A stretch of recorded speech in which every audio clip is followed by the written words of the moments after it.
নমস্কার, বং স্পাইস ফিউশনে আপনাদের স্বাগত। আজকে আমরা বানাবো চানা ডাল তেহেরি।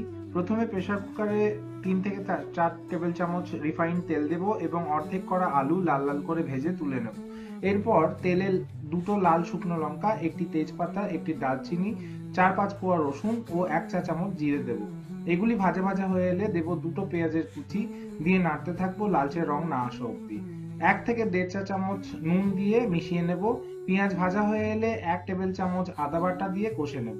এরপর 1 কাপ চানা ডাল দিয়ে কষে নেব।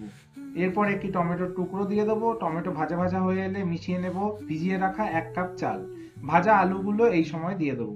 এরপর একে একে আমরা 1 চা চামচ হলুদ গুঁড়ো, 1 চা চামচ লাল লঙ্কা গুঁড়ো, 1 চা চামচ জিরে গুঁড়ো, 1 চা চামচ ধনে গুঁড়ো আর হাফ চা চামচ চিনি আর হাফ থেকে 1 চা চামচ গরম মশলা দিয়ে ভালো করে কষে নেব। এরপর মিশিয়ে নেব পরিমাণ মতন জল। 1 কাপ চাল ও 1 কাপ ডালের জন্য 3 থেকে 4 কাপ জল প্রয়োজন। এরপর মিশিয়ে নেব এবং প্রেসার কুকার ঢাকা দিয়ে 3 থেকে 4টি সিটি দিলেই তৈরি হয় আমাদের চানা ডাল তেহেরি। এই রেসিপিটা ভালো লাগলে লাইক, শেয়ার, সাবস্ক্রাইব করে আমাদের পাশে থাকবেন। ধন্যবাদ।